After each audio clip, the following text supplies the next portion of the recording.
เห็นคนตั้งอกตั้งใจเพื่อสิศึกษาธรรมปฏิบัติธรรมมันเป็นเรื่องประเสริฐที่สุด เห็นคนไปเข้าโรงเรียนเข้ามหาวิทยาลัยเป็นพันเป็นหมื่นมันก็บ่เป็นตาดีใจดอกต่อให้ไปเป็นล้านเป็นหมู่กันก็บ่น่าดีใจพอปานใดนั่นเป็นเรื่องวิชาการของโลกหาความรู้มาเพื่อสิมีความรู้หาเงินหาทองหายศหาอำนาจลางเทื่อก็บ่ได้หาแนวดีแนวงามใส่ตัวพอปานใดเก่งหลายๆฉลาดหลายๆบางเทื่อเปรียบพี่เอาเปรียบน้องเอาเปรียบบ้านเอาเปรียบเมืองเอาเปรียบฮอดพ่อฮอดแม่เอาเปรียบพ่อเอาเปรียบแม่บางเทื่อก็เบียดเบียนฮอดวัดวาศาสนาความรู้ความฉลาดเหล่านั้นตรงกันข้ามกับหันหน้าเข้าหาศีลหาธรรมคันคนมีศีลมีธรรมมีแต่สิเย็นไปหนาสงบไปหนาสงบนี่เป็นบุญเด้สงบนี่เป็นความสุขเด้พระพุทธเจ้าเพิ่นรับรองนัตถิสันติปรังสุขขังความสุขอื่นยิ่งกว่าความสงบไม่มีความสงบเป็นบุญความสงบเป็นความสุขคันเฮาบ่ลงมาวัดโดยปกติอยู่บ้านอยู่เฮือนเฮ็ดอยู่เฮ็ดกินป้องแป้งป้องแป้ง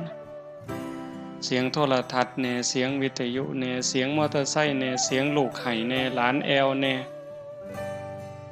หนหวยบ่ล่ะอยู่ประจำก็สิว่ามันเคยชินก็พออยู่ได้แต่ว่ามื้อนี้เฮาลงมาวัดเป็นจังไดเงียบมีแต่เสียงพัดลมขณะอาตมาหยุดเว้าก็ยินแต่เสียงพัดลมสำบายหูสำบายใจอันนี้สงบทั้งนอกแต่คันสงบทั้งในล่ะคืออาตมาบอกนะนั่งพับเพียบก็ได้นั่งคัดสมาธิก็ได้ยืดกายตรงๆลับตาเบาๆหายใจเข้าหูหายใจออกหูลมสั่นก็หูลมยาวก็หูลมหยาบก็หูลมละเอียดก็หูลองเบิ่งบ่สนใจว่ามีผู้ใดอยู่ในศาลานี้เนี่ยเฮ็ดคือก็มีเฮาผู้เดียวเนี่ยคือกับมีเฮาผู้เดียวนั่งเบิ่งลมหายใจมีสติไว้ที่จุดลมกระทบเวลาที่หายใจเข้ามันสิเย็นจักหน่อยหายใจออกมันอุ่นๆจักหน่อยเอาสติวางไว้หั่น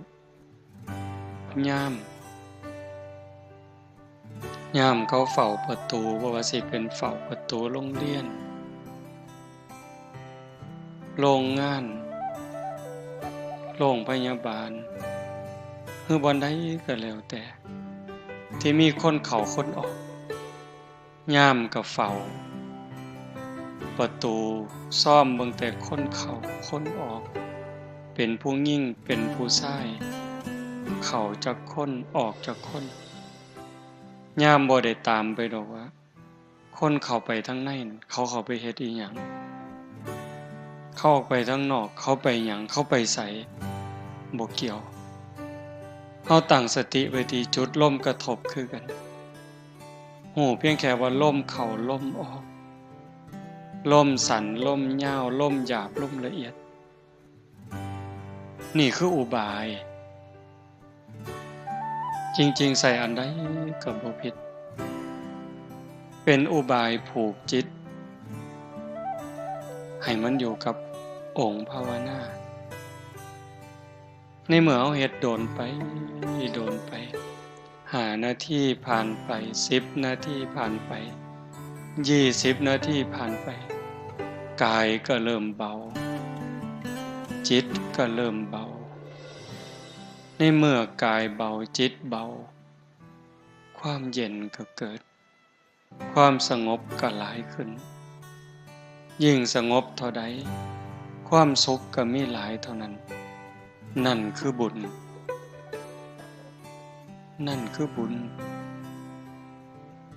บุญเป็นที่เพิง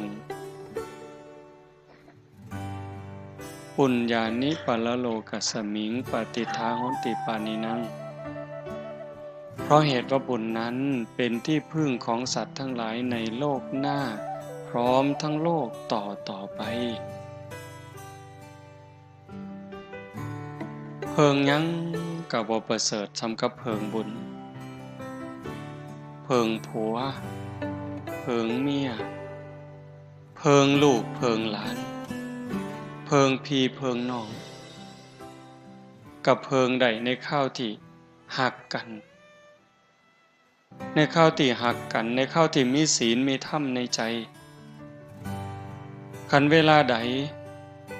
ที่ศีลที่ธรรมจืดจางไปจากใจแล้วผัวกลายเป็นข้าศึกศัตรู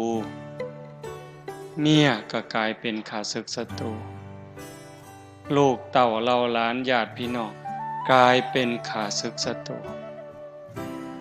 เฮาได้ยินข่าวอยู่ซุมื้อผัวขาเมียมันบ่น่าเป็นแต่มันก็เป็นเมียขาผัวลูกขาพ่อแม่ขาลูกพี่น้องญาติทรัพย์สมบัติขานั่นที่เพิงภายนอกว่าท่านมั่นคงถาวรอีหยังบ่ท่านปลอดภัยแต่ว่าบุญเนี่ยกลายเป็นที่เพิงให้ความสุขให้ความเอิบอิ่มใจให้ความเจริญก้าวหน้าในโลกนี้ก็ตามโลกหน้าก็ตามบุญเป็นสื่อของความสุขอย่างว่าคันเฮ็ดไว้หลายๆเฮ็ดไว้ดูๆเก็บเล็กผสมน้อยห้อมเต่าตื่มกันคันบุญหลายเด้เกิดมาในตระกูลครอบครัวที่ยากจนแต่ว่าโดนไปดีย้อนลูกสำบายย้อนลูกได้ผัวกับผัวดีผัวคุณได้เมียกับเมียดีเมียคุณเกิดในตระกูลที่ยากจนคนแค้นลำบากลำบนแต่ว่าได้ผัวรวยเงินรวยทองแล้วก็รวยคุณงามความดีเพิงผ้าอาศัยพี่น้องเฮากับเพิงผ้าได้อันนั้นบุญนะลูกเกิดมากก็เสือถอยฟังค่ำลูกคุณเจริญรุ่งเรื่องไปในมือข้างหน้าโยมบางคนเป็นตาอ่อนซ่อนลูกเพิ่นมาบวชนำศึกไปวัน2 มื้อ3 มื้อไล่ๆกันผู้หนึ่งจบวิศวะทำงานระยองบ้านอื่นดอกอยู่ทั้งกันทะลมพ่อแม่เพิ่นก็สบายลูกผู้หญิงทำงานอยู่กระทรวงพัฒนาสังคมและความมั่นคงของมนุษย์ปฏิบัติธรรมบ่แต่งงานอยู่ก็สิบ่ท่านพ่อบังมักก็บ่จัก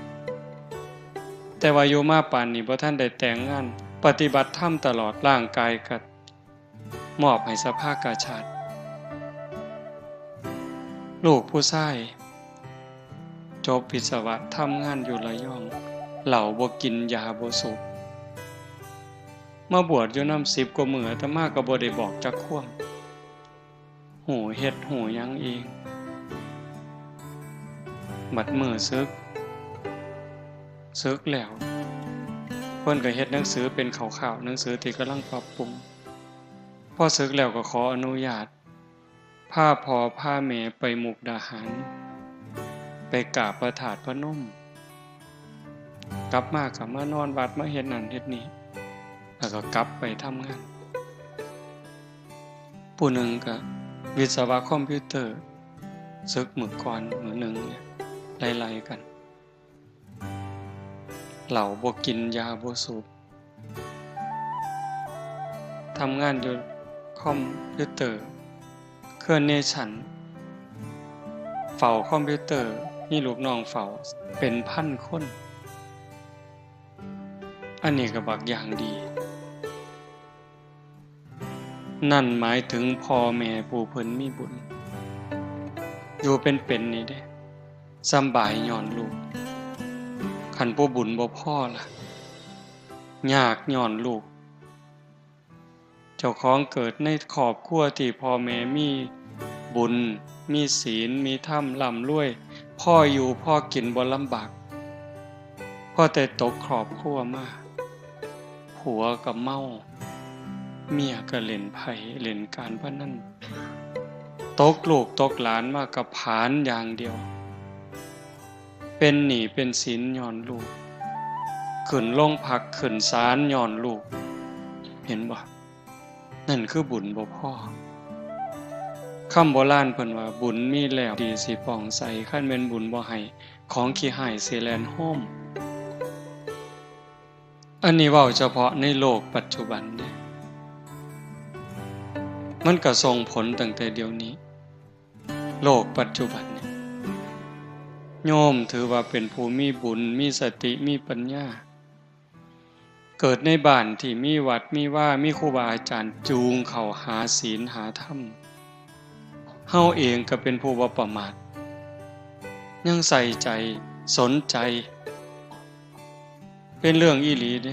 บุญเป็นที่พึ่งเขาก็ได้ตั้งอกตั้งใจเก็บเกี่ยวสัมภารธรรมครูบาอาจารย์เพิ่นพาเฮ็ดปฏิบัติธรรมเฉลิมพระเกียรตินายหลวง88พรรษาอ้างเพิ่นปฏิบัติธรรมถวายเพิ่นพร้อมได้คือกันเด้เป็นอุปถัมภกกรรมเฮาได้ก่อนเกิดขึ้นกับเฮาก่อนเกิดขึ้นกับจิตกับใจแล้วอุทิศส่งไปถึงพระบาทสมเด็จพระเจ้าอยู่หัวบุญตรงนี้จะเฮ็ดให้เพิ่นอายุหมั่นขวัญยืนสุขภาพแข็งแรงเป็นห่มโพห่มไส้เฮาโดนไปอีกตัวเฮาเองก็สิมีสุขภาพแข็งแรงขึ้นบ่แม่นเว้าเล่นเด้ยิ่งเฮาได้เดินจงกรมได้นั่งสมาธิได้เจริญภาวนาแผ่เมตตาตัวเฮาแผ่เมตตาอุทิศบุญอุทิศกุศลเนี่ยที่เฮาเอิ้นว่าเจ้ากรรมนายเวรบาปบุญที่เฮาเคยเบียดเบียนเราสรรพสัตว์เขาตกทุกข์ได้ยากบางจิตบางใจยังอาฆาตพยาบาทจองเวรเขาอาฆาตเขาก็เป็นทุกข์ย้อนอาฆาตย้อนจองเวรย้อนสร้างบาปสร้างกรรมเขาไปตกนรกบ้างเป็นเปรตบ้างอสุรกายบ้างเฮ็ดให้ตกทุกข์ได้ยากลำบากลำบนพอแต่เฮาได้มาปฏิบัติธรรมรักษาศีลเจริญภาวนาอุทิศบุญอุทิศกุศลเพิ่นรับหูรับทราบให้อโหสิเป็นอโหสิกรรมโลกนักก็เบาบางโลกเบาบางก็จางคลายโลกน้อยๆหมดทุกข์น้อยๆหมดจากหนักเป็นเบาจากเบาเป็นบ่มีเฮาสิพิจารณาเห็นว่าครูบาอาจารย์รุ่นก่อนๆที่เพิ่นเพียรอีหลีปฏิบัติอีหลีอายุ90ขึ้นแข็งแรงเด้หลวงตามหาบัวจังซี่หลวงปู่เทศจังซี่ก็เกี่ยวกับอดีตชาตินำนั่นล่ะเป็นของติดตามที่ข้ามภพข้ามชาติบ่แม่นเล่น ขันของเก่าบาปเก่าบ่รบกวนหลายจนเกินไปเนี่ยภพชาติปัจจุบันอาศัยการฝึกการฝนการเพียรการประพฤติปฏิบัติ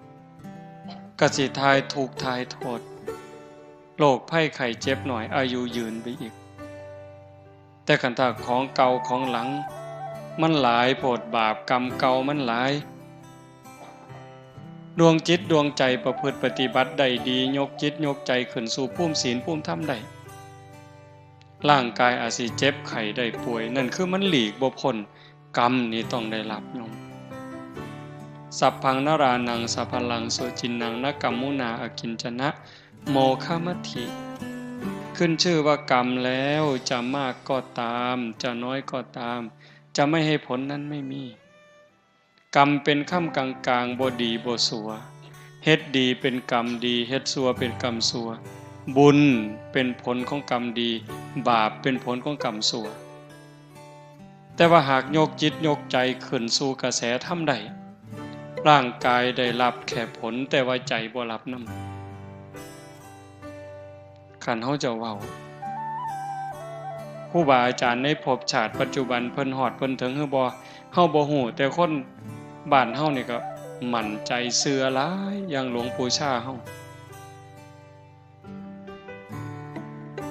ภูมิจิตภูมิธรรมหลวงปู่อาจจะถึงฮอดฝั่งแล้วแต่ว่าร่างกายมันเป็นตัวต้องรองรับซอยเหลือตนเองบ่ได้จังหันเองฉันเองบ่ได้ลูกศิษย์ลูกหาป้อนน้ำกับฉันเองบ่ได้ลูกศิษย์ลูกหาป้อนทำธุระขับถ่ายเข้าห้องน้ำห้องส้วมเองบ่ได้ลูกศิษย์ลูกหาเป็นคนซอยเหลือแต่ว่าใจล่ะใจหลวงปู่เป็นทุกข์พอเท่าที่เฮาได้อ่านประวัติหลวงปู่บ่เดือดร้อนบ่ทุกข์แล้วแต่ลูกศิษย์ลูกหาสิเฮ็ดเด้อเฮาบ่มีหยังดอกหลวงปู่ชาว่าได้เนี่ยหลวงปู่ชอบคือกันไล่ถอยไปถึงสมัยครั้งพุทธกาลพระโมคคัลลานะอัครสาวกเบื้องซ้ายมีฤทธิ์หลายที่สุดในบรรดาสาวกน้อยหนาเพียงแค่พระพุทธเจ้าแต่พระมหาโมคคัลลานะก็ต้องถูกโจรทุบจนร่างกายแหลกละเอียดขันเป้าในพิสดารเนี่ยเพิ่นว่าเหาะหนีไปแล้ว3 เทื่อเพิ่นเนี่ยโจรมันมาล้อมกุฏิก็เหาะหนีกลับมาอีกมันก็ล้อมอีกหนีอีกมาอีกมาล้อมอีกหนีอีกสุดท้ายพิจารณาเป็นอีหยังมันจังสิมาล้อมขาล้อมตีเฮาแท้พิจารณาเห็นบาปกรรมเคยตีพ่อตีแม่ตั้งแต่อดีตชาติบ่หนีแล้วกรรมจะต้องได้รับก็เลยมานั่งให้ล่อให้โจรมันทุบสุดท้ายเขาก็ทุบจนแหลกละเอียดยังบ่ทันตายได้นี่คันบอกภาษาเฮาร่างกายแหลกละเอียดแล้วโจรมันหูว่าตายแล้วร่างกายแหลกละเอียดแล้วก็พากันหนีก็ใส่ฌานใส่สมาธิรวบรวมร่างกายเป็นโตเป็นตนอีกเทื่อนึงไปกราบลาพระพุทธเจ้าพุ่นเด้โยมกราบลาพระพุทธเจ้าแล้วก็จังกลับมาร่างกายแหลกคือเก่าดวงจิตจังออกจากร่างเรื่องจังสี่คันเว้าภาษาคนเฮาธรรมดายุคปัจจุบันส่วนใหญ่เขาบ่เชื่อ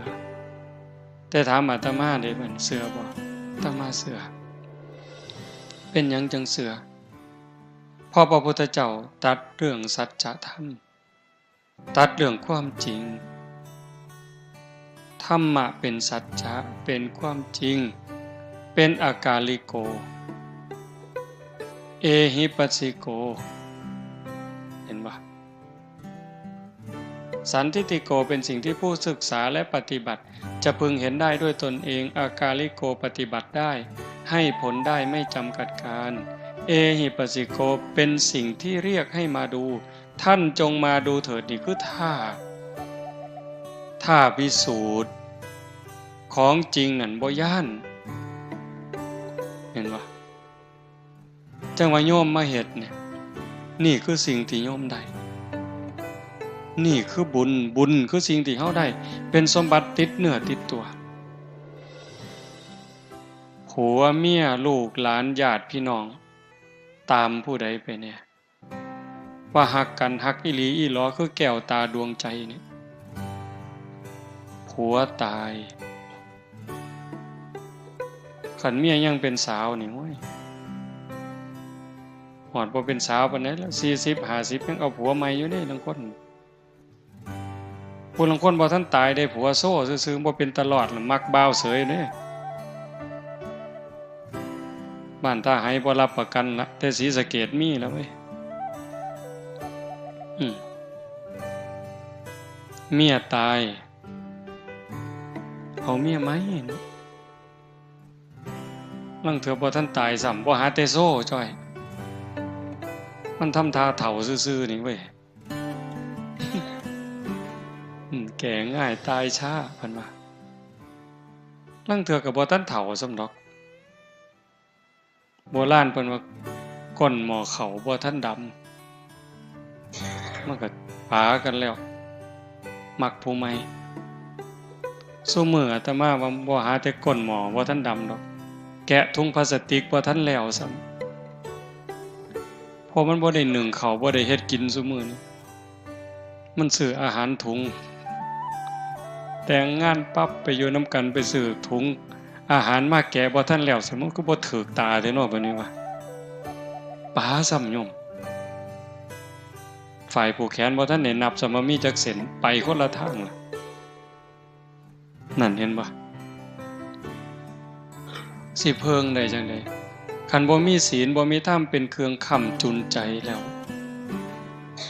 มันเพิงบ่ได้แต่คันบุญล่ะเป็นที่เพิงผ้าอาศัยในภพชาติปัจจุบันในขณะเป็นได้ผัวกับผัวดีได้เมียกับเมียดีได้ลูกกับลูกดีเฮ็ดบ่พอได้ก็ได้บ่พอมีก็มีบ่พอเหลือก็เหลือโรคภัยไข้เจ็บหน่อยอายุก็ยืนบัดนี้ไปไสก็มีแต่คนหักคนแพงต่างกันเด้คนมีบุญกับคนบ่มีบุญผู้จังหนึ่งผู้บุญหลายบ่งามปานใดดอกแต่ว่าเบิ่งปานใดก็พอเบิ่งบ่อิ่มนะโยมบ่งามพอเป็นนางสาวไทยบ่พอเป็นพระเอกหนังดอกแต่ว่าเหลียวเบิ่งแล้วมันบ่อิ่มตามีเสน่ห์อยู่ในตัวลึกๆทำงานก็มีผู้ใหญ่เมตตาให้ความสนับสนุนนี่บุญเนี่ยแม่นสิตายจากโลกนี้กลับไปสู่สุคติมีสวรรค์เป็นต้นเกิดใหม่ใส่บุญกินบุญทั้งสวรรค์เป็นร้อยวันพันปีเมื่อเวลาต้องกลับมาเกิดเป็นคนอีกขันบ่ทันถึงความเป็นพระอริยเจ้าบ่ทันถึงที่สุดแห่งธรรมก็ต้องกลับมาเกิดอีกพอกลับมาเกิดปั๊บเกิดในตระกูลสูงอันนี้บุญหลายดิเกิดในตระกูลสูงบุญหลายไปกว่านั้นอวัยวะครบถ้วนหน้าตาดีผิวพรรณดีฐานะดีสติปัญญาดีเฉลียวฉลาดโรคภัยไข้เจ็บหน่อยอายุยืนสารพัดเฮาสิได้ยินคำว่าสัตว์โลกเป็นไปตามกรรมอันนี้เป็นเรื่องที่ต้องพิจารณาเด้กรรมเป็นค่ำกลางๆบ่ได้ดีบ่ได้ชั่วเฮ็ดดีเป็นกรรมดีเฮ็ดชั่วเป็นกรรมชั่วบางคนเกิดในตระกูลสูงพุ่นละเชื่อเจ้ามอมนั่นมอมนี่แต่ว่าขันบุญบ่พอมันก็ซับซ้อนพระพุทธเจ้าเพิ่นว่าเรื่องกรรมเรื่องวิบากเนี่ยเป็นอจินไตย คือกันกับด้ายเปียกด้ายเปียกที่มันทับถมกันมันหยุ่งปลดยากแก้ยากโยมเขาจะเห็นว่าบางคนเกิดในตระกูลสูงเชื่อพระวงศ์แต่ว่าขี้ร้ายเห็นบ่เกิดในตระกูลสูงเชื่อพระวงศ์บางคนก็หน้าตาดีแต่ว่าโง่เอาที่ล่ะก็เป็นหมดทั้งเทื่อพิการทั้งเทื่อโรคหลายจังซี่นั่นคือบุญบ่พร้อมมันบ่สมบูรณ์เฮ็ดดีอันนึงแต่ว่าขาดอันนึงให้ท่านเนี่ยสิเฮ็ดให้รวยแต่ว่าขาเขามาท่านน่ะรวยอยู่แต่ว่าอายุสั้นมักเบียดเบียนสัตว์มาท่านมาทำบุญรวยอยู่แต่พิการเอาติล่ะรวยอยู่แต่ว่าโรคหลายเอาติล่ะบ่สามารถทานศีลมันก็สารพัดเธอมันสิสมบูรณ์หมดทุกอย่างคนที่เพิ่นสมบูรณ์หมดทุกอย่างอะโยมเกิดในตระกูลสูงพร้อมงามพร้อมรวยพร้อมโรคภัยไข้เจ็บน้อยพร้อมอายุยืนพร้อมเพิ่นมีเทิงทานเทิงศีลเทิงภาวนาเทิงเมตตาเทิงซอยเหลือเทิงเกื้อกูลบ่อิจฉาบ่ริษยาจิตใจดีจิตใจงามมีเมตตาต่อเราสัตว์บ่มีที่สุดบ่มีประมาณได้เจริญสมาธิภาวนาได้ประพฤติปฏิบัติเต็มที่มีแนวเฮ็ดให้สร้างก็บ่สร้างเฮ็ดให้เครียดก็บ่เครียดมันบ่ง่ายที่เฮ็ดใจได้อย่างนั้นก็ต้องอาศัยการฝึกการฝนการอบรมจังซี่จะว่างานปฏิบัติธรรมนี่เป็นงานสืบสานอายุพระพุทธศาสนาเป็นงานสร้างจิตวิญญาณพอเฮาบ่ได้เกิดชาตินี้ชาติเดียวโยมคันเฮาเชื่อตามพระพุทธเจ้าเฮาบ่ได้เกิดชาตินี้ชาติเดียวเฮาผู้เดียวนี่หวยนับคู่บ่เลือดเฮาผู้เดียวนี่คันเอามาโฮมกันเกิดมาแต่ละภพแต่ละชาติถือแค้นถือขาเอาเลือดเฮาผู้เดียวมาโฮมกันนี่หลายกว่าน้ำในมหาสมุทรเห็นบ่น้ำตาเฮาผู้เดียวห้องไห้ในเวลาเสียอกเสียใจถือกันถือแกล้งห้องไห้หาพ่อหาแม่ห้องไห้หาผัวหาเมียนี่คันเอามาโฮมกันก็หลายกว่าน้ำในทะเลน้ำตาเฮาผู้เดียวนี่แต่ละภพแต่ละชาติเอามาโฮมกันกระดูกเข้าผู้เดียวเกิดมาแล้วตายเกิดมาแล้วตายเอากระดูกเข้าผู้เดียวมากองโฮมกันหลายกว่าภูเขาเวปุลบรรพตจังซั่นเฮาบ่ได้เกิดขึ้นมาเทื่อนึงเทื่อเดียวตายลงไปเที่ยวนี้ก็บ่ได้จบจังว่าวัฏสงสารบ่มีเบื้องต้นบ่มีท่ามกลางบ่มีที่สุดพระพุทธเจ้าเพิ่นบอกแต่ว่าเฮามีปัญญามีบุญหลายนะถึงแม้นว่าสิยากจนคนแค้นเกิดบ้านนอกคอกหน้าบ่ร่ำบ่รวยพอปานใดแต่ว่าเฮาก็ดีอย่างหนึ่งเกิดมาพ่อวัดพ่อว่าพ่อพระพุทธศาสนาได้มีโอกาสมาเติมบุญให้เจ้าของนี่เป็นเรื่องดีเด้เฮ็ดบุญก็เฮ็ดแบบคนฉลาดนี่เฮ็ดง่ายๆนี่เฮ็ดง่ายๆนี่โยมผู้ใดได้ขางัวเนี่ยนี่มาเฮ็ดบุญมื้อนี้เลี้ยงแขกเลี้ยงคนได้ขางัวขาหมูขาเป็ดขาไก่บ่นี่สะอาดแล้วเด้นี่ศีลข้อที่1บ่ได้เบียดเบียนทรัพย์สินสมบัติของผู้ใดบ่ได้ลักบ่ได้จี้ได้ปล้นบ่ได้เบียดเบียนจิตใจผัวเมียลูกเต้าเล่าหลานผู้อื่นคำเว้าคำจาก็บ่ได้เว้าคำเท็จส่อเสียดเพ้อเจ้อเว้าให้ไผเจ็บอกเจ็บใจ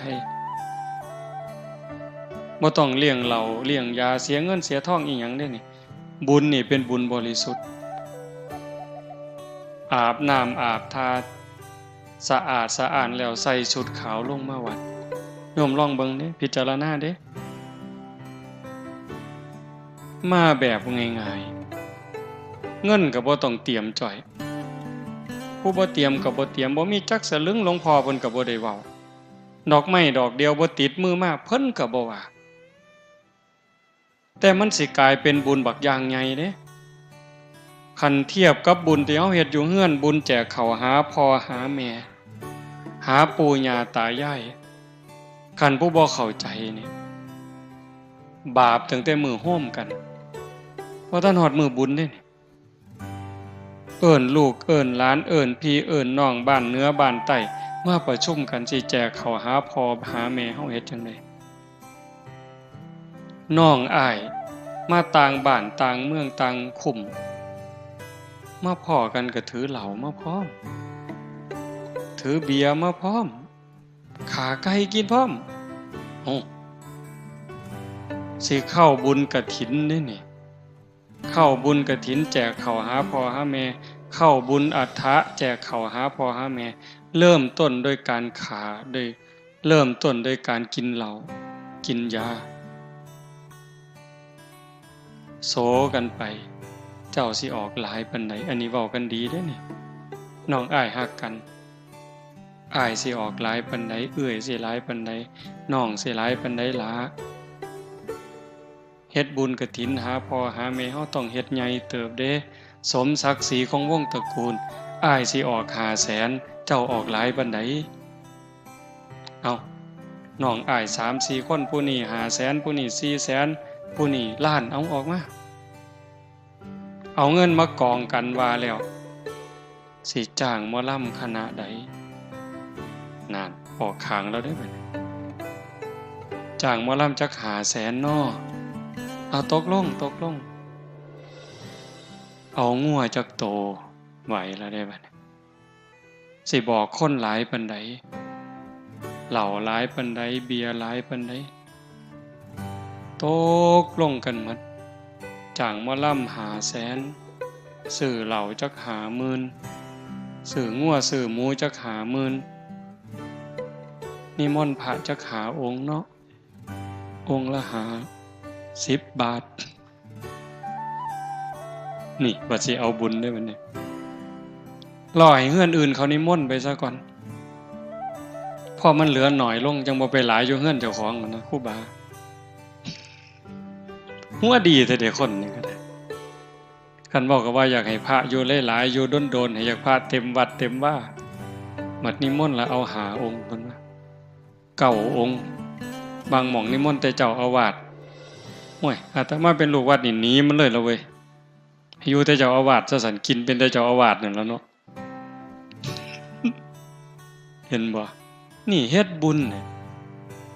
เฮ็ดแนวนั้นหมดเป็นแสนหมดเป็นล้านบุญกันน้อยๆแต่ว่ามื้อนี้บ่แม่นเว้าเอาเด้แม่ใหญ่ก็ฟังแล้วก็คิดอย่าเชื่อเด้เชื่อง่ายแล้วโง่เว้ยฟังแล้วก็คิดคันมื้อนี้เฮาตั้งใจมาฝึกปวดขาก็ทนปวดแอวก็ทนพยายามฝึกสติให้อยู่กับอารมณ์ปัจจุบันอันนี้ก็คือฝึกพระพุทธเจ้าเพิ่นบอกมาเสสหัสเสนโยยะเชทะสัตสตังสมังเอกันจะภวิตัตตานังมหุตตัมปิปูชเยสาเยวะปูชนาเสยโยยันเยวะสัตสตังหุตังบุคคลใดปรารถนาบุญบูชาการอย่างอื่นสิ้นทรัพย์ติดต่อกันเดือนละ 1,000 กหาปณะเป็นเวลายาวนานตั้ง100 ปีเห็นปะปีหนึ่ง12 เดือนเดือนละ1,000ก็12,000 10 ปี100กับ20 เดือน10 ปีนี่12,000 120,000คัน100 ปีล่ะ1,200 เดือนล้าน200,000เมิดเงินล้าน200,000ใส่เวลา100 ปีเมื่อยเท่าใดเสียเคิกเวียกเคิกงานเท่าใดแต่พระพุทธเจ้าว่าแม่นสิเฮ็ดหลายปานนั้นก็ได้บุญหน่อยกว่าการบูชาผู้ฝึกตนแม้เพียงครั้งเดียวการบูชาแปลว่าการแสดงออกถึงการหูคุณหูค่ามื้อนี้ เฮาแสดงความเคารพบูชาต่อพระรัตนตรัยนี่ดอกไม้มาซ้ำนี่เทียนซ้ำนี่ผู้บางคนบ่มีดอกไม้บ่มีธูปเทียนเอามือนี่กราบลงไปกราบลงไปกลางพื้นระลึกนึกถึงพระพุทธเจ้าอะระหังสัมมาสัมพุทโธภควาอันนี้ก็บูชาเด้ยกขันดอกไม้ใส่หัวอิมินาสการเรนะอันนี้ก็บูชาเด้บูชาคือการแสดงออกถึงการรู้คุณรู้ค่ากล่าวคำสักการะว่าออกมานี่ด้วยคำเคารพด้วยการสักการะเพียงแค่กล่าวคำอรหังสัมมาสวากขาโตสุปฏิปันโนเทื่อเดียวได้บุญหลายกว่าผู้ไปทำบุญอย่างอื่นเลี้ยงเหล่าเลี้ยงยาขาสัตว์ตัดชีวิตจ้างมาหลองมาล่ำมาสู่กันเบิงเมิดเงินตั้งว่า1,200,000ใส่เวลา100 ปีได้บุญหน่อยกว่าการมากราบลงกลางผืนซื่อๆนี่พระพุทธเจ้าเว้ารับประกันอาตมาบ่ได้ว่าเอาเองเนี่ยเพิ่นพาเฮ็ดพาทำจังซี่บ่แม่นของเล่นเฮาคิดว่าเล่นก็เล่นสำหรับผู้เล่นแต่ผู้อีหลีมันอีหลีเด้อากาลิโกปฏิบัติได้ให้ผลได้ไม่จำกัดการเฮ็ดดีเดี๋ยวนี้ก็ดีเดี๋ยวนี้เฮ็ดชั่วเดี๋ยวนี้ก็ชั่วเดี๋ยวนี้พระเจ้าบ่เกี่ยวสิมาดลบันดาลผู้ใดให้ดีให้ชั่วบ่ได้พระพรหมสิมาลิขิตไปให้ดีให้ชั่วบ่ได้แต่การกระทำของเจ้าของนั่นเฮ็ดให้เจ้าของดีเจ้าของชั่วโยมอยู่บ้านมีลูกมีผัวมีเมียทำมาหากินปากกัดตีนถีบกลางแดดกลางเดินโยมก็เป็นพระใดขันใจโยมเป็นพระใจนี่มันเป็นพอเกี่ยวกับเครื่องแต่งตัวดิอยู่บ้านอยู่สองบ่มีสูทขาวใส่แต่ว่าใจมีศีลมีธรรมมีความเมตตาอายสัวกลัวบาปกลายเป็นใจพระเห็นบ่ใจนี่เป็นเนี่ยเป็นตำรวจแต่ว่าไปหลักเขาไปปล้นเขา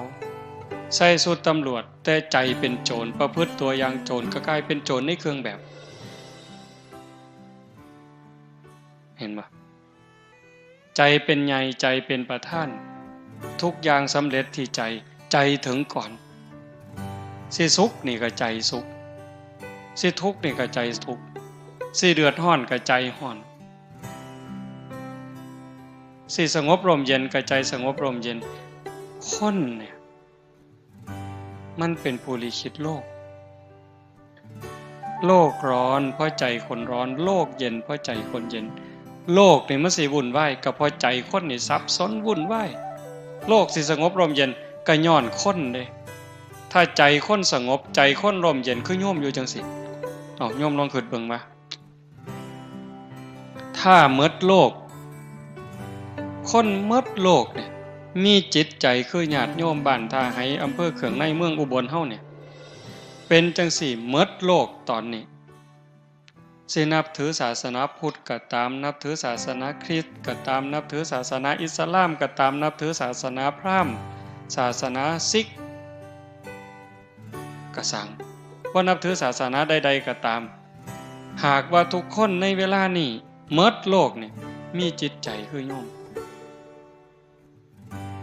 อย่างหน่อยๆก็ข่มจิตข่มใจละห่อนก็ทนหนาวก็ทนหิวก็ทนง่วงก็ทนปวดขาปวดแข้งก็ทนพอใจก็ทนบ่พอใจก็ทนพยายามสงบใจขันคนทุกคนในโลกเป็นแนวนี้มันสิขากันบ่โยมบ่สงครามมันสิมีบ่การเอารัดเอาเปรียบกดขี่ข่มเหงยักยอกหลอกลวงกันมันสิมีบ่การเค้นการขาการด่าร้ายกันมันสิมีบ่มันมีบ่ได้ขันใจคนเป็นแนวนี้ที่ใจญาติโยมเป็นจังซี่ก็ย้อนโยมมีธรรมเป็นหยังโยมจังได๋มีธรรมก็ย้อนโยมไฟบุญเชื่อของคนงามความดีมันฝังมาในจิตวิญญาณโยมตั้งแต่อดีตชาติแล้ว เฮาบ่ได้เกิดมาชาตินี้ชาติเดียวอย่างว่ามันคอยสะสมคอยบ่มคอยเพาะเฮามีหน้าตาดีมีอวัยวะครบถ้วนมีสติมีปัญญานั่นคือบุญเก่าเฮาเอาบุญเก่ามาต่อเอาบุญใหม่ปุญเยนะปุญญังสังสรรธรรมนาเอาบุญเก่ามาต่อเอาบุญใหม่บุญได้เกิดเป็นคนได้เกิดในผืนแผ่นดินไทยเกิดใต้ร่มใบบุญบารมีของพระบาทสมเด็จพระเจ้าอยู่หัวเกิดมาพ่อพระพุทธศาสนาบ่นิ่งดูดายฟังเทศน์ฟังธรรมหูเรื่องเห็นประโยชน์ของชีวิตเห็นว่าชีวิตเป็นของหน่อยวันเวลาของชีวิตมันหน่อยนิดเดียวแต่ว่าชีวิตเป็นสิ่งสำคัญใครได้ป่วยลงนี่ก็หมดสภาพตายก็หมดโอกาสแต่ว่าตอนนี้มันบ่ทันตายแม่นสิเฒ่าแม่นสิแก่แม่นสิหลงลืมสุขภาพสมบูรณ์บ้างบ่สมบูรณ์บ้างแต่ตอนนี้ชีวิตยังมีอยู่ยังแยกผิดแยกถูกแยกดีแยกชั่วเว้าดีก็ได้เว้าร้ายก็เป็นแต่ว่าเฮาอยากได้บุญอยากได้ดีอยากมีความเจริญเฮาก็เอาชีวิตที่เหลือนี่เข้ามาวัดนี่คือคนมีปัญญานี่คือคนฉลาดผู้บางคนแข็งแรงกว่าเฮาเด้ปุ่นไปร้องเพลงอยู่ในคาราโอเกะพุ่นไปกินเหล้าอยู่พุ่นไปเที่ยวหยังต่อหยังอยู่พุ่นบ่คิดน้ำศีลน้ำธรรมเลยอันนั่นก็ได้ของดีมากได้ร่างกายได้ชีวิตของความเป็นมนุษย์มาบักอย่างดีแต่ว่าบุญบ่พอเกิดมิจฉาทิฏฐิบ่ได้เชื่อว่าบาปมีบุญมีชาติหน้าชาติก่อนนรกสวรรค์อีหยังทำดีได้ดีมีที่ไหนพูดนักปราชญ์เก๋เพิ่นเว้าทำดีได้ดีมีที่ไหนทำชั่วได้ดีมีถมไปว่าซิผัวไผเมียไผลูกไผบ่ว่ามาแต่ได้แม่นดีสิขามศพคนไปก็ได้ว่าให้ได้ยศได้ตำแหน่งได้อำนาจวาสนามาสิขามหัวคนไปจะคนกูก็บ่งึดอันแนวนั้นได้ไม่เป็นร้อยล้านพันล้านแสนล้านก็สร้างโยมอย่าไปอ่อนซ่อนอย่าไปงึดมาเป็นร้อยล้านมีอำนาจขับโลกนั่นคือคนขาดทุนนั่นคือคนอาภัพมันสิได้ไปหยังล่ะยังเว้าบังหั่นดินดอนตอนหญ้าเฮือนซ่านบ้านซองรถล่ามาสร้างลูกเต่าผัวเมียไผสินำเจ้าไปเนี่ยเมิดลมหายใจกลับไปไผไปมันลังเทื่อบ่ทันตายซ้ำยังว่าบ่ทันโซ่บ่ทันไข้บ่ทันป่วยไปเป็นของผู้อื่นแล้วลูกว่าลูกเฮาเลี้ยงมาพาใหญ่หย่ำเขามกจกเขาป้อนบอกลังเทื่อบ่ฟังลังเทื่อมันเถียงเฮาหัวสักกินพุ่นเห็นบ่คันแม่นอยู่นำกันแม่นดีก็ตามต่อดีนำกันจนตายตายแล้วก็จากกันบ่ได้นำกันไปเจ้าของเฮือนเจ้าของบ้านซื้อในทะเบียนบ้านสถานะเจ้าบ้านตายปั๊บเขาก็เอาใบมรณบัตรบ่เกิน24ชั่วโมงมาตาใส่รถเด้ซื้อเฮาเป็นผู้ครอบครองโฉนดที่ดินนส.3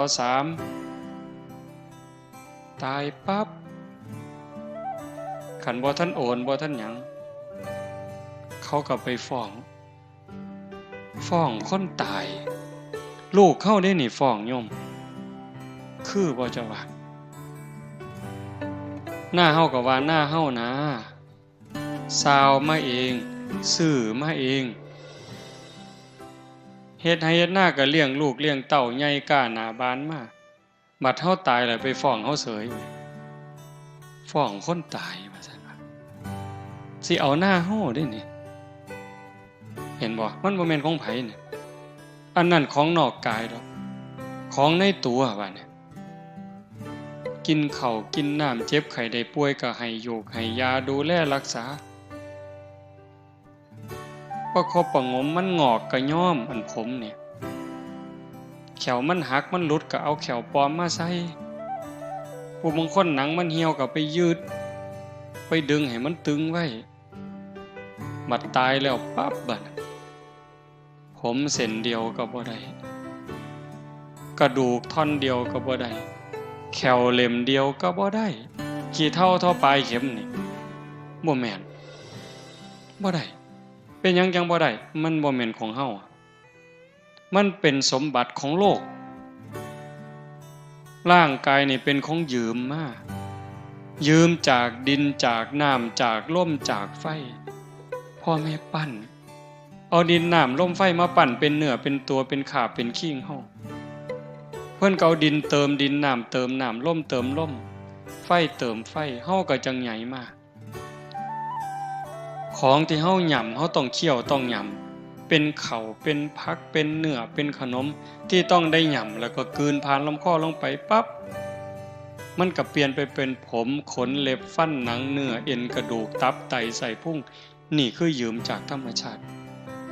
ส่วนที่นำไปใส่ได้มันก็ใส่นั่นคือธาตุดินนะซ่อมแซมส่วนที่สึกหรอเฮ็ดให้เจริญเติบโตม่วนเป็นกากใส่ประโยชน์บ่ได้มันก็ทายออกมานั่นคือธาตุดินน้ำเฮายืมจากธาตุน้ำมาน้ำสมน้ำหวานน้ำสะอาดที่กลืนผ่านลำคอลงไปปั๊บมันก็ไปเป็นน้ำเลือดน้ำเหลืองน้ำหนองดำดีน้ำเสลดน้ำลายน้ำเหงื่อส้มเหลือใส่ก็เหี่ยวออกมานี่ก็คือยืมน้ำมาเป็นน้ำเติมน้ำไฟเติมไฟยังทำงานสืบต่อคนเป็นนี่ร่างกายอบอุ่นธาตุไฟยังร่างกายให้อบอุ่นเผาอาหารให้ย่อยทำร่างกายให้ทรุดโทรมคนสิตายปั๊บไม่ออกสิได้เห็นหลายกว่าอาตมาเย็นมาแต่ตีนบุญไฟดับได้นั่นหดเข่าหดแต่ตีนหดเข่าบางคนก็เย็นตั้งแต่หัวมากับตีนลวงเขาหากันจอดเขาไล่ใกล้เขามาหอดกันอยู่วางท้องเย็นจ้อยขันเย็นมัดโตแปลว่าตายไฟดับล่มดับเห็นบ่ยืมล่มมาเติมล่มหายใจเข้าหายใจออกนี่คือล่มยังเติมล่มยังทำหน้าที่ของเขาปกติแต่ขันเขาบ่ทำหน้าที่แล้วล่มคัดของป่วยคัดของซ้ำหน่อยซ้ำใดซ้ำหนึ่งนี่เจ็บไข้ได้ป่วยล่มเดินบ่สะดวกป่วยไข้แต่ขันอย่าหยุดเลยล่มหยุดเลยตายไฟบ่ปกติไข้ป่วยคือกันไฟทำงานบ่ปกติเย็นเกินไปก็ไข้ได้ร้อนเกินไปไข้ได้ขันพอดีเฮาก็จังเป็นอยู่จังซี่ลมผิดปกติก็ตายไฟผิดปกติตายน้ำผิดปกติป่วยตายน้ำท่วมปอดเป็นจังไดเห็นบ่ล่ะเหี่ยวบ่ออกเอ้าผิดปกติตายธาตุดินบ่ปกติป่วยไข้ตายคือเก่าอันนี้คือเฮายืมเข้ามาคันถ้าบุญมีเขาก็บริหารไปปกติถึงเวลาเมื่อเวลาก็ตายเอาโลดแต่คันถ้าบุญบ่พร้อมเจ็บไข้ออดแอดร่างกายเป็นของยืมแต่ว่าโลกนี่เป็นสถานที่ที่เฮามาเยี่ยมชั่วคราวบ่ได้มาอยู่ถาวรบ่ได้มาอยู่ตลอดไปโลกเป็นเหมือนกับศาลาพักร้อนไม่ใช่ที่อยู่อันถาวรของใครบ่มีผู้ใดเซ็นสัญญาว่าสิมาอยู่จักเดือนจักปีจักสิหมดลมมื้อใดจักสิจากมื้อใดบางเทื่อบ่ได้สั่งบ่ได้ลาดีๆอยู่นี่โยมแข็งแรงอยู่นี่ละกินข้าวกับลูกกับผัวกับเมียนอนแล้วบ่ลุกเว้าแล้วเว้าอีกเนี่ยก่อนปีใหม่โยมเมืองอุบลบ้านขามใหญ่คนบุญบักอย่างคักเด้อเนี่ย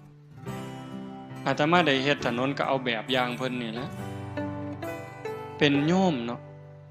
หลายปีแล้วเพิ่นนิมนต์อาตมาไปเทศน์ ส่วนพี่ส่วนน้องทอดผ้าป่าเทถนนจากหมู่บ้านไปสู่หมู่บ้านเทถนนคอนกรีตหมู่ก็เฮ็ดน้ำเล่าบักอย่างคักอยู่เด้จากนั้นมาอายุก็บ่ทันหลายดอก58 ปีมีสวนแบบจังสิไปเฮ็ดมีบ้านหลังหนึ่งอยู่สวนก็ไปเฮ็ดศาลาขึ้นในสวนเจ้าของเฮ็ดกุฏิเฮ็ดห้องน้ำส่วนหมู่มาปฏิบัติธรรมวันพระในพรรษาก็พากันเป็นไปอยู่พรรษาบัดฮอดมื้อวันพระหรือมื้อวันเสาร์อาทิตย์ก็ส่วนหมู่ไปสังฆทานวัดนั่นวัดนี่นำครูบาอาจารย์หลายจังหวัดออกพรรษาก็ร่วมกันเฮ็ดกฐินปีละ10กอง9กองบัดปีนี้วางไกลๆวันพอก่อนวันพอเนี่ยประมาณวันที่6ได้ไปเผาอาตมาได้ไปเผาเพิ่นอยู่ดีๆนี่โยมขับรถไปหาหมออยู่อุบลเนี่ยจักแม่นไปบนใดดอกก่อนรู้สึกว่าบ่สบายก็ขับรถไปเองไปหาหมอเพิ่นก็ตรวจเกล็ดเลือดต่ำหมอว่าให้นอนเพิ่นก็เลยบอกหมอว่าผมนอนบ่ทันได้ดอกครับบ่ได้บอกลูกบอกเมียผมมาผู้เดียวผมขอไปบอกลูกบอกเมียก่อนขับรถไปบอกลูกบอกเมียลูกเมียก็แต่งเสื้อผ้าหน้าแพร่ก็มานำกันขับรถมาอีกไปบนเก่าเขาก็ว่าอาการหนักส่งเข้าโรงพยาบาลสรรพสิทธิ์ตรวจอีกเทื่อก็ว่าเกล็ดเลือดต่ำยืนยันขอบริจาคเลือดด่วนญาติทำอยู่ไสก็มาบัดนี้มาบริจาคเลือดบริจาคเกล็ดเลือดแต่ว่าเอาบ่อยู่เขาทั้งนึงก็ไหลออกซ้ำกับเทน้ำทิ่มสุดท้ายก็เสียชีวิตอยู่คืนเดียวโยมเห็นบ่โยมอีกผู้หนึ่งวันที่4ผู้หญิงมาเนี่ยวันที่4ท่านว่าอาตมาพาปฏิบัติธรรมหน้าศาลากลางเราก็ไปนำอยู่จนแจ้งยามมื้อเช้าเราก็ไปตักบาตรอยู่อบตบ้านเราทั้งราศียามมื้อแลงก็กินข้าวกับลูกกับผัวกับเมียก็นอนกับลูกกับผัวแล้วก็นอนตี3เสร็จลุกมาเข้าห้องน้ำกลับไปนอนใหม่พอนอนลงข้าวเดียวหายใจแห้งกึกผัวปลุกปุ้มขึ้นรถไปโรงพยาบาลราศีไปหอดหมอเขาว่าเมิดล่มตั้งแต่ครึ่งทางอันนี้บ่ได้สั่งบ่ได้ล่าได้คนบุญบักคักได้นี่ทอดผ้าป่าทอดกฐินสร้างวัดสร้างพระพุทธรูปใหญ่หลายๆหม่องแต่บัดสุดท้ายก็คือจังซี่คนดีก็ตายคนชั่วก็ตายแต่ว่าเฮาสิตายแบบคนดีเฮาสิตายแบบคนชั่วมันบ่จบโยมคันตายแล้วมันจบเนี่ยอาตมาก็สิเศร้าเว้าแต่หึงแต่มันบ่จบเด้งานจังซี่เป็นงานฝึกงานบุญอย่างอื่นมันก็ได้แต่บุญนะ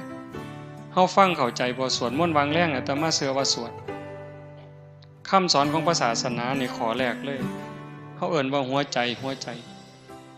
สัพพปาปัสสะการนังการไม่ทำบาปทั้งปวงนี่ขอแรกพระพุทธเจ้าบ่สอนเขาก็สอนมาแต่ก่อนแล้ว2กุศลสูปสัมปทาการทำกุศลให้ถึงพร้อมอันนี้เขาก็สอนก่อนพระพุทธเจ้าแล้วพระพุทธเจ้าว่าถึกแล้วพระองค์ก็นำมาสอนต่อละบาปถูกต้องบำเพ็ญบุญก็ดีงามแต่ว่าบ่ทันปลอดภัย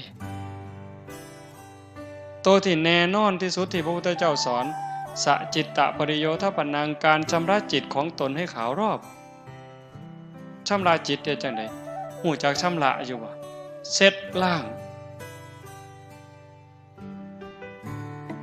เช็ดทำความสะอาดล้างทำความสะอาดล้างใจเนี่ยล้างใจให้มันสะอาดจากหักจากสั่งจากได้จากเสียจากมีจากเป็นล้างใจให้มันสะอาดจากความโลภความโกรธความหลงความเกลียดความกลัวอิจฉาริษยาไผสิล้างให้บัดเนี่ยสะเดาะเคราะห์900วัดมันก็บ่เซาบัดอันความอิจฉาคน รดน้ำมนต์ห่วยอย่าสาว่าแต่น้ำมนต์นะเอาน้ำซี่มาหมดล้างก็บ่เซาเด้อันโลกอิจฉาคนนี่โยมเคยอิจฉาคนบ่โยมเคยอิจฉาคนบ่เจ้ามันเป็นจังได๋อิจฉาคนเนี่ยอิจฉาตาร้อนแม่นบ่สมมุติว่าอิจฉาเฮาอิจฉาคนนายกเนี่ยได้ยินแต่ชื่อลาวเฮาก็บ่เป็นตาอยู่แล้วฮ้อนหูฮ้อนหวยล่ะ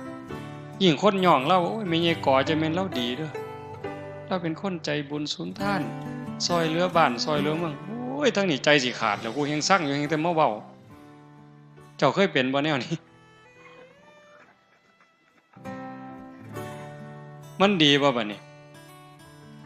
สร้างคนนี่อิจฉาคนนี่มันดีบ่ก็หัวมันบ่ดีอยู่แต่หมู่เจ้าก็บ่เลิกโง่คือฉลาดบัดนี้อิจฉาตาร้อนคันเรามาทางนี้แล้วเห็นกับพุ่นหันหน้าไปทางพุ่นกูบ่อยากเห็นปานนั้นก็ยังอุตส่าห์สร้างบ่เศร้าอยู่เด้นี่คันบอกว่าฉลาดเด้นี่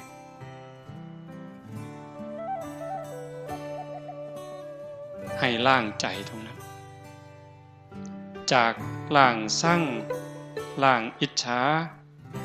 ล้างโลภล้างฮอดดีประสุดท้ายให้จิตมันอยู่เหนือดีเหนือชั่วคือโยมนั่งสมาธิผู้นั่งมาตั้งแต่ต้นอาตมาบอกมาชั่วโมงนึงแล้วคือบอกข้าวเดียวว่าสิเว้าน้อยๆถูกยาดีบ่บัดนี้เนาะผู้นั่งมาตั้งแต่ต้นเด้นี่คือบ่ออกเพิ่นนั่งเถียงมาแต่แรกคือตอนนี้จิตตอนนี้ถามว่าฮักบ่โยมลองเฮ็ดใหม่ก็ได้หยุดตัวตรงๆหายใจเข้าหายใจออกถามว่าจิตตอนนั้นตอนที่อยู่กับลมปัจจุบันเห็นลมเข้าลมออกเนี่ยคือผู้เบิ่งลมมันเบิ่งยากนั่งหยุดตัวตรงๆหลับตาเบิ่งรูปเจ้าของหนังมีสติไล่ตั้งแต่ฝ่าเท้าซ้ายจังใดเท้าขวาจังใดมือซ้ายมือขวาจังใดกายตั้งตรงบ่ก้มไปบ่เงยไปบ่ให้เห็นเจ้าของนั่งหลับตาเนื้อลืมตาในเอาสติเบิ่งรูปเจ้าของนั่งเห็นภาพเจ้าของนั่งชัดเจนตอนนี้นะถามว่าใจหักบ่มีความหักบ่บ่มีความสร้างมีบ่โลภมีบ่ย่านผีบ่ขันใจอยู่กับอารมณ์ปัจจุบันจังซั่นบ่หักบ่สร้างบ่โกรธบ่เกลียดบ่กลัวบ่อิจฉาริษยานั่นคือจิตเป็นอิสระเฮ็ดจังได๋สิพอกพูนจิตตรงนี้ไว้ให้มันได้หลายๆมันมีความเข้มแข็งคนธรรมดาอย่างเฮานี่เฮ็ดได้อยู่แต่บ่เข้มแข็งได้ชั่วครูชั่วยามโยมคันเฮาเฮ็ดบ่ได้ถึงที่สุดฝึกบ่ได้ถึงที่สุดทอดกฐิน8ล้านกองละ800ล้านเจ้าก็บ่ปลอดภัยอย่าซะว่า800กองแล้ว8ล้านกองก็ได้กองละ800ล้านก็บ่ปลอดภัยเป็นหยังเพราะว่าจิตเฮานี่กลับกอกเกิดเร็วดับเร็วเพียงแค่ชั่วรัดนิ้วมือนี่เหยียดนิ้วมือออกนี่กำเข้ามาปุ๊บนี่จิตเกิดดับแสนโกรธขณะ10ร้อยเป็นพัน10พันเป็นหมื่น10หมื่นเป็นแสน10แสนเป็นล้าน10ล้านเป็นโกรธแสนโกรธขณะนี่กรึบซ้ำนี่ใจเฮามันเกิดดับไว้มันคิดเรื่องนั้นเรื่องนี้ไว้วิทยาศาสตร์เพิ่นว่าแสงเร็วกว่าเสียงฟ้าเหลื่อมศรีสะเกษนี่ปั๊บปุ่นจัก2นาทีปุ่นจังสิดังมาฮอดบ้านตาหายจังสิฟ้าห้องหึมมาฮอดพี่เหลือมึงก็วนแป๊บๆยังขี้ไล่ก็ครึ่งนาทีจังสิหึมเสียงฟ้าห้องดังมาฮอดที่จริงมันเกิดพร้อมกันระหว่างแสงกับเสียงเนี่ยสปาร์คปั๊บเกิดเสียงปั๊บแสงแวบพร้อมกันแต่ว่าการเดินทางของเสียงน่ะมันช้ากว่าแสงไว้ไปโลดแสงนั่นแต่บ่สู่ใจมีไงบ่สู่ใจคนจิตคนเนี่ยจิตบ่มีรูปร่างบ่มีโตบ่มีตนกวัดแกว่งดิ้นรักษายากสัญจรไปไกลไปคนเดียวบ่ได้ส่วนกันคิดเด้เบิ่งมันเร็วส่ำใดผู้ใดเคยไปกรุงเทพ เคยทำงานกรุงเทพขึ้นฮอดโรงงานเคยไปอยู่เห็นฮอดแล้วแม่นบ่นี่ไหวบ่ผู้ใดเคยไปเชียงใหม่ขึ้นปุ๊บฮอดแล้วนี่เห็นบ่นี่ย่างย่องๆเชียงใหม่แล้วหุ่นย่างอยู่ดอยสุเทพแล้วเอ้าย่างดอยเดินอินทนนท์แล้วนี่เอ้าผู้เคยไปเด้ผู้เคยไปอินเดียปุ๊บผมฮอดแล้วนั่นเอ้าพุ่นกราบพระอยู่พุทธคยาพุ่นผู้เคยไปอเมริกาปุ๊บฮอดแล้วเห็นบ่นั่นคือใจเป็นหยังจังเว้าเรื่องนี้งานปฏิบัติธรรมนอกจากสิเป็นบุญนี่สำคัญที่สุดคือฝึกใจให้มันอยู่กับเจ้าของให้กายกับใจทำงานอันเดียวกันอยู่หน้าที่อันเดียวกันเพื่อป้องกันหยังป้องกันบ่ให้เจ้าของเป็นทุกข์บ่ให้เจ้าของเดือดร้อนอยู่ในเวลาปัจจุบันนิยมเวลาเฮาสิหักเด้เวลาสิหักเวลาสิสั่งเวลาที่เครียดสิขมสิย่านสิกลัวก็ย้อนตาเห็นแล้วก็ทรงใส่ใจหูได้ยินแล้วก็ทรงถึงใจจมูกได้กินก็ทรงใส่ใจกายสัมผัสก็ทรงใส่ใจลิ้นได้รสก็ทรงใส่ใจใจประมวลภาพมีหักมีโกรธมีเกลียดมีกลัวใจมันเป็นผู้รับเอาทั้งดีทั้งชั่วทั้งบุญทั้งบาปเป็นจังได๋บัดนี้ที่อาตมาเว้าข้างไว้วังนึงว่ากระดูกเฮาผู้เดียวก็สูงใหญ่กว่าภูเขาเวปุลลาบรรพตน้ำตาเฮาผู้เดียวก็หลายกว่าน้ำในมหาสมุทรเลือดเฮาผู้เดียวก็หลายกว่าน้ำในทะเลคันเอามาร่วมกันแต่ละภพแต่ละชาติอีหยังมันไปเกิดร่างกายตายแล้วก็เผากับฝังนี่ร่างกายขึ้นในธรรมชาติแต่ว่าจิตใจวิญญาณมันเดินทางต่อหอบบุญหอบบาปไปสำคัญที่สุดบัดนี้สิมีสุขมีทุกข์ในปัจจุบันเป็นอยู่นี่คันเฮามีสติฝึกได้ดีเห็นลมเข้าลมออกชัดเจนตาเห็นปั๊บยกจิตอยู่เหนืออารมณ์บ่ให้หักบ่ให้สั่งบ่ให้ยินดียินร้ายหูได้ยินเสียงก็ยกอยู่เหนืออารมณ์บ่ให้ยินดียินร้ายฝึกได้เฮ็ดได้เด้คันฝึกพ่อเฮ็ดได้โยมอาตมารับประกันว่าเฮ็ดได้คันฝึกพ่อ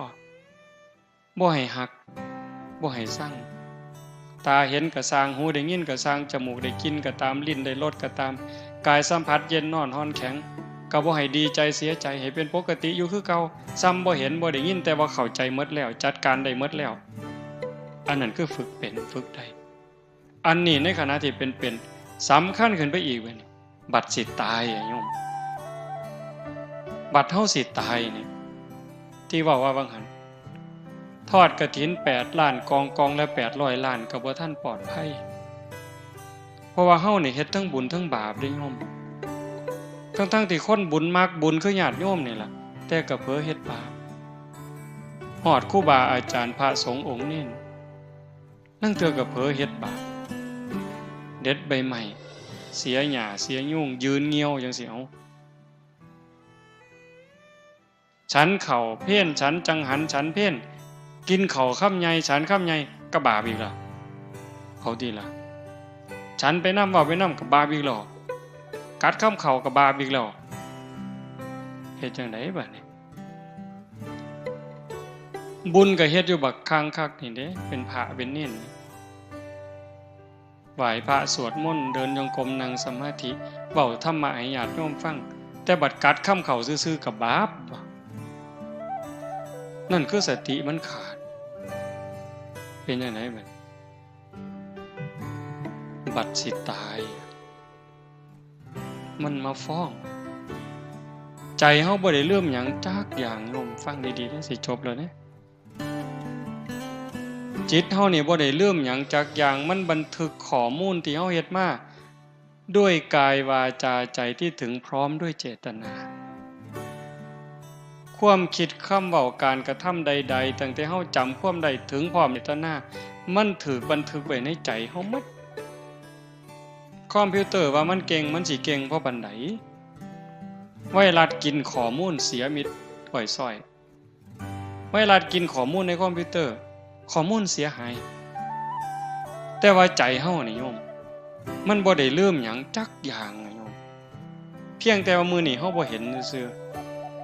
คันโยมได้นั่งสมาธิได้เดินจงกรมฝึกจิตฝึกใจไปจักระยะหนึ่งมันจะเริ่มจ จำได้เรื่องเล็กๆน้อยๆคอรอแคแลจอกรอแคแลจำหมดจำไปพุ่นล่ะฮอดนอนในกระด้งพุ่นโอ้ยอาตมาจำได้อะโยมบ่คิดว่าสิจำจักเม็ดจักสิจำมาเฮ็ดหยังเนาะของจังซั่นนอนในกระด้งเพิ่นเอาสมุดกับดินสอไว้เทิงหัวมีมีดโกนอยู่เทิงหัวแม่เพิ่นป้อนข้าวเลิกศีลมาไว้ครึ่งเขาเอาตีนลูกกับตีนแม่ไปนำกันเอาหัวลูกหนุนเขานี่ยำข้าวมกไว้ตองเหย้านี่จำได้บักดีเลยเด้นี่พอหางซ่อนตักมาพอป้อนใส่ปากต้อยหน้าต้อยหลังเธอสิกลืนข้าวหมดคำนึงเอามือจุ่มน้ำในโอยดใส่ปาก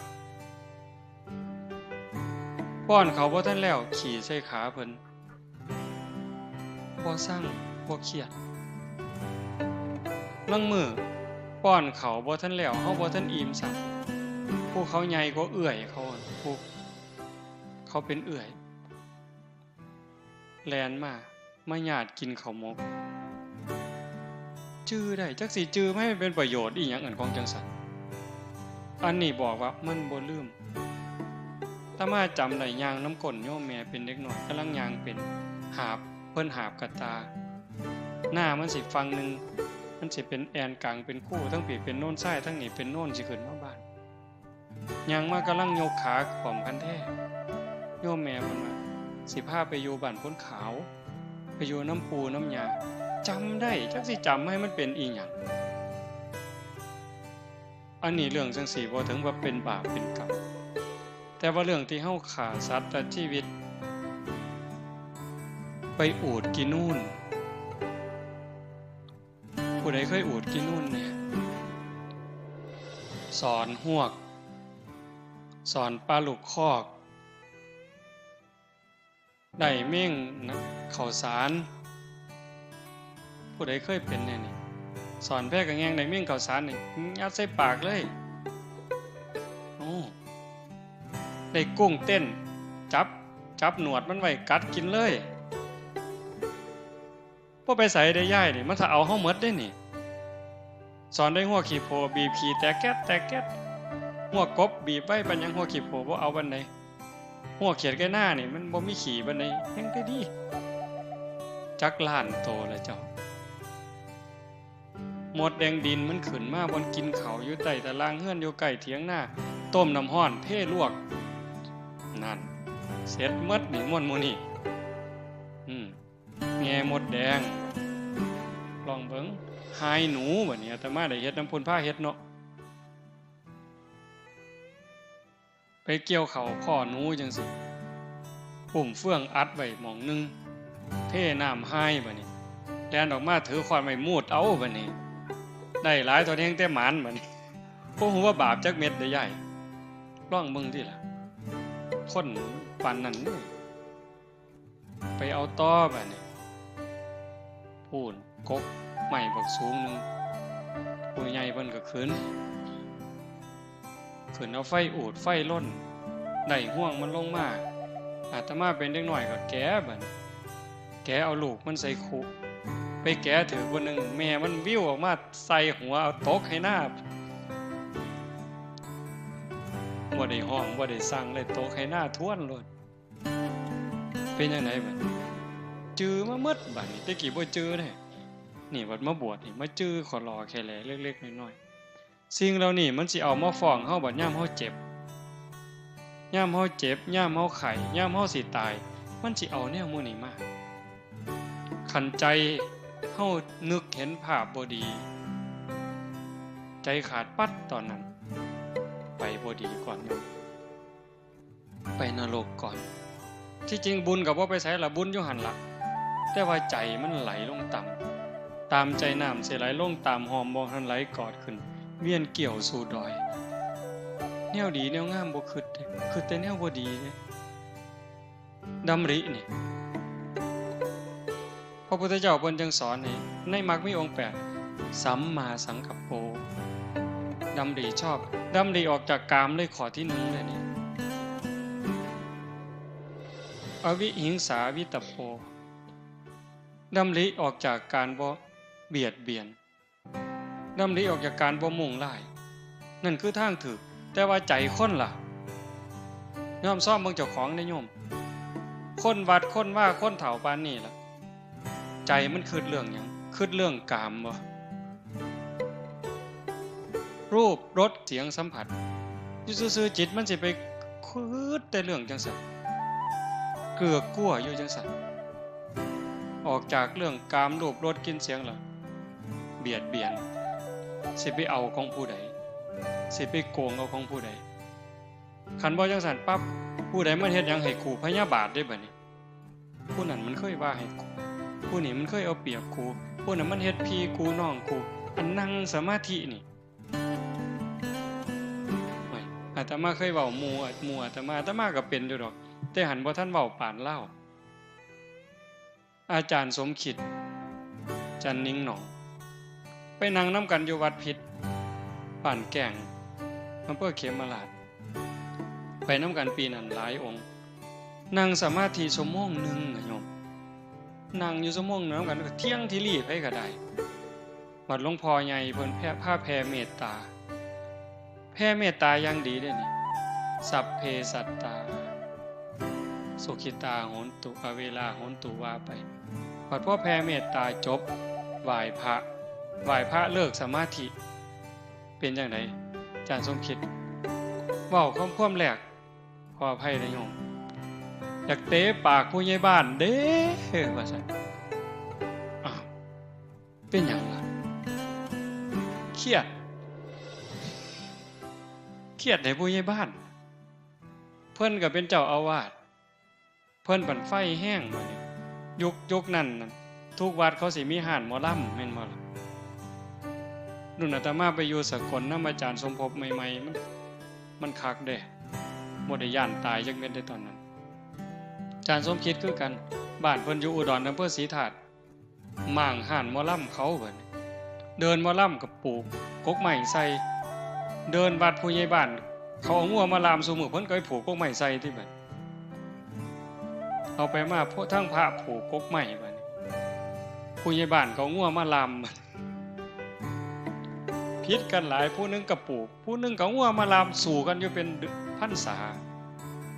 ออกพรรษามาผู้ใหญ่บ้านกับพาลูกบ้านพาพี่พ่อน้องเขามาไล่เพิ่นหนีบัดหนีมากกระเซิงมากบัดนี้ไปปฏิบัติธรรมนำกัน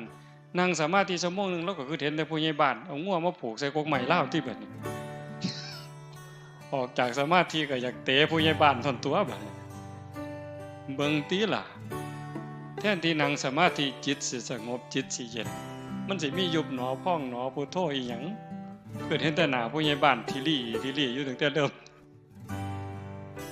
นั่นคือใจโยมรักษามันง่ายบ่เจ้าว่าพยาบาทบัดเฮาสิตายมันเป็นจังซี่ปั๊บโอ้ยโยมพระกับพระไผกับไผไปเลยนรกอย่างเดียวคันมันขึ้นฮอดบุญมานี่เห็นภาพเจ้าของนั่งสมาธิเห็นภาพแม่ขาวพ่อขาวหลายๆใจขาดตอนนั้นเจ้าบอกว่าข่อยบ่ไปข่อยอยากลงนรกบ่ได้เด้โยมมาบานเพิ่นก็เตะขึ้นสวรรค์เลยเด้เตะขึ้นสวรรค์เลยข่อยบ่ไปเพิ่นก็ว่าเจ้าต้องไปโลดเด้นั่นเพราะว่าใจมันไปจิตดวงสุดท้ายในชีวิตนี้เป็นจิตดวงแรกของชีวิตหน้าการฝึกการฝนนี่ยังจำเป็นอาตมานั่นเป็นมือสุดท้ายเนี่ยบอกให้ฟังว่าคันแม่นว่ามันตายอาตมากับบ่ทันหม่อมนรกเป่าเต็มปากเลยโยมมื้อวันที่31นะสวดมนต์ข้ามปีพอดีเทิงภูเขานี่ภูเขาปั่นเอาเองพวกรถเพิ่นเฮ็ดมันมีก้อนหินขอรอแค่แลเนาะอาตมาเพิ่นสิลงไปอาตมาเลยว่าโอ้เจ้าไปเคลียร์ให้แน่เอารถไปเอาก้อนหินออกจักหน่อยเพื่อให้มันนั่งสบายมันมีหญ้ามีหยังนำเพิ่นก็รถไปแล่นหน้าแล่นหลังมันก็เป็นดินน่องขึ้นมาบัดนี้มันดินน่องขึ้นมามันค่ำๆอาตมาก็เลยชวนครูบาเอาเฟืองไปปกจักหน่อยหาโยมเพิ่นขึ้นไปนั่งสมาธิยามกลางคืนก็พากันเอาเฟืองขึ้นไปเอาเฟืองปก มันผันล่มมื้อวันที่31นั่นล่มแห้งๆมันบ่ซองไปใต้ฐานพระเพิ่นเห็นศาสตร์บัดนี้โอ้ปูเฟื่องแล้วก็เอาศาสตร์มาปูโยมก็4คนก็เจ้าก็มาสมทบมาแต่กันทะลักในมาแต่แถวๆนั้นอีกโยม4คนพระอีกองค์1 2กับอาตมาปูศาสตร์แล้วอาตมาเป็นเห็นขอนไม้ยูคาประมาณแขนเนี่ยโยมมันก็ใหญ่เติบเนาะเฮ็ดจังได๋เนาะเอามือคุ้ยบ่ตีนก็เอาตีนไปยันตีนยันมันก็ขยับแล้วสิเอาย่านศาสตร์มันปิวลงภูเขาก็สิเอาไม้มาทับถนศาสตร์บัดนี้พอแต่ไปยกขึ้นมาปั๊บเลิศโยมหัวว่าเป็นหยังนี่เลยไม่งอด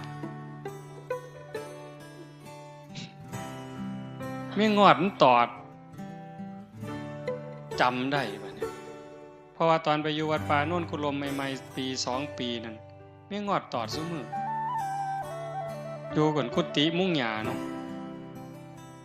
หม่องเตียงนอนก็เอาไม้เลี่ยนล่ำนี่ญาติโยมเพิ่นมาตีให้มันก็หกมันก็ตัดกัดซุมื้อไม้ถางปลาเป็นเดินก็มากองเป็นฟืนต้มน้ำร้อนก็ไปห่อปั๊บก็ปั๊บจื้อได้เพราะปัญญัง20กว่าปียังจื้อได้อยู่ปั๊บไม่งอดว่าซั่นหม่องสำคัญที่อาตมาเว้าให้ฟังนี่ก็คือว่าอาตมาก็ฝึกบ่พอ20กว่าปีเกือบ30เด้ก็ว่าฝึกพอสมควรแต่ยังใส่บ่ได้บ่ผ่านโยมห้องแต่เบิ่งเหิงอันไม่งอดตอดนั่นอันนี้เพิ่นมาพากรรมฐานเด้นี่ไปเทศน์ให้คนฟังก็บอกให้เจริญสติเด้นี่เขาเอิ้นเป็นอาจารย์เขาเอิ้นพ่อครูเพิ่นลังมองแต่ว่าโง่บ่บัดเนี่ยมีงอดตอดแล้วหลงห้องบ่ฮู้โตเลยเพิ่นว่าห้องก็บ่พอได้บัดนี้อันขอนอยู่ในมือจักถิ่มแต่มึงหึงถิ่มไปไสบ่กำหนดบ่ฮู้ซ้ำคันแม่นถิ่มลงใส่นิ้วตีนเจ้าของอาจสิขาดก็ได้หือโยนไปใส่หัวหมู่ก็บ่ฮู้จักหยังเลยตอนนั้นจักไปใส่มาฮู้สึกโตอีกเทื่อนึงตอนห้องแล้วก็เลยว่าโอ้เจ็บเว้ยแต่ว่าอย่าทุกข์นะเจ้าอย่าควรอย่าข้างเด้ให้เจ้าหูซื่อๆใครแม่นตายมันไปฮอดโลกใดเหรอโยมตกนรกตั้งแต่แล้วซาปานนั้นผ่านไป 2-3 นาทีจังมีสติจังตั้งได้อันเว้าจังสิให้คิดได้บัดย้านอาตมาย้านบัดนี้ย้านหลังตายทุกข์ในขณะที่ตายว่าทุกข์ในขณะที่เป็นมันทุกข์เห็นอยู่แต่เฮาทนได้ทุกข์จากพ่อตายแม่ตายผัวตายเมียตายลูกหลังพัดภาคเฮาทนได้อยู่เป็นไข้เป็นหนาวปวดแขวทนเจ็บท้องออกลูกก็ว่าพ่อตาพ่อจือโยมก็บ่จือนี่คือมันชินเห็นบ่แต่ว่าทุกข์หลังตายล่ะนรกล่ะเป็นแนวใดเปรตเป็นแนวใดคันตามตำราเนี่ยมันเป็นตาญาณแท้จังว่าเพิ่นพาเฮ็ดงานจังซี่ปฏิบัติจังซี่ให้โยมตั้งใจมื้อนี้ซ้ำมาฝึกกลับไปอยู่บ้านอยู่เฮือนนั่นคือสนามรบวัดนี่มันเป็นบ่อนฝึก เก่งก็เก่งอยู่บ่อนฝึกแล้วมวยมันซ้อมอยู่ค่ายมันเตะกระสอบปานสิขาดตกเตะเป้ากับปานสิขาดใส่หมู่พุ่นล่ะแต่ว่าขึ้นเวทีนี่ขาสั่นเที่ยๆยกขาก็บ่ขึ้นยกกำปั้นก็บ่ขึ้นจากมัดหนักก็กลายเป็นหนักมัดไปโลดดอกอันนี้มาวัดนี่มานั่งสมาธิหลับตามิ่งๆนี่บ่มีผู้ใดห้ายเจ้าเนาะพระก็มีแต่ย่องเจ้าก็สบายใจดีอันนี้มันสนามฝึกลบไปเฮือนผัวก็จมเอาลูกก็แอวเอางัวก็ออกคอกก็ร้องเบิ่งเอามันสิเป็นหยังบัดนี้กรรมฐานเจ้ามันสิเหี่ยไปฮอดไสเจ้าว่า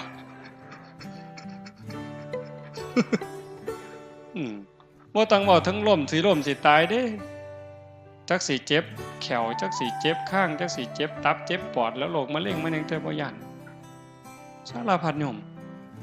แต่ว่ามันดีที่สุดคือการได้เกิดมาเป็นมนุษย์ได้พอพระพุทธศาสนาได้มีศรัทธาได้ฝึกเด้คำว่าเกิดมาเป็นมนุษย์ได้พอพระพุทธศาสนาขันบ่มีศรัทธาบ่ฝึกบ่ฝนกับบ่ดีหยังดอกโยมทั้งเทื่อคิดไปคิดมาอาจสิแพ้หมาขี่เหื่อนก็ได้เด้เฮานี่นะอาจสิแพ้หมาขี่เหื่อนก็ได้เป็นหยังจังว่าซั่นหมาขี่เหื่อนมันเกิดมาใส่กรรมมันตายชาตินี้ตายปั๊บมันอาจจะไปเกิดเป็นเทวดาก็ได้อันคนเฮาผู้หล่อๆผู้งามๆนี่ผู้อยู่ดีกินดีแต่ว่าจิตใจบ่มีศีลบ่มีธรรมนี่ไว้ตายปั๊บมันอาจจะไปเกิดเป็นหมาขี่เหื่อนก็ได้แลกกันก็ได้เด้อบัดนี้ฝ่าวเฮ็ดเด้อบัดนี้ผู้เฒ่าเด้อญาติโยมเด้อฝ่าวเฮ็ดบุญน้อยๆก็ฟังเฮ็ดดีกับพ่อกับแม่พ่อแม่เนี่ยเป็นพระอรหันต์เป็นบ่อบุญอีหลีอีหลอคนอยู่ข้างอยู่เคียงกับผัวกับเมียกับลูกกับเต่าเว้าดีนำเขาเฮ็ดดีนำเขาลงวัดลงว่าได้เอาคันมีโอกาสก็ส่วนวันที่15 14 15ไปโฮมประพฤติปฏิบัตินำกันเพิ่นเฮ็ดลานถ้ำใหม่อยากโฮมพี่น้องไปนั่งให้มันเต็มปีนี้อาจสิมีแนวดีๆอาตมาใจบ่ดีวางหนึ่งว่าสิเศร้าซะดอกคิดเบื่อคิดนายแต่บัดซ่อมมันก็เป็นตาหลายกว่าเก่าบัดนี้แม่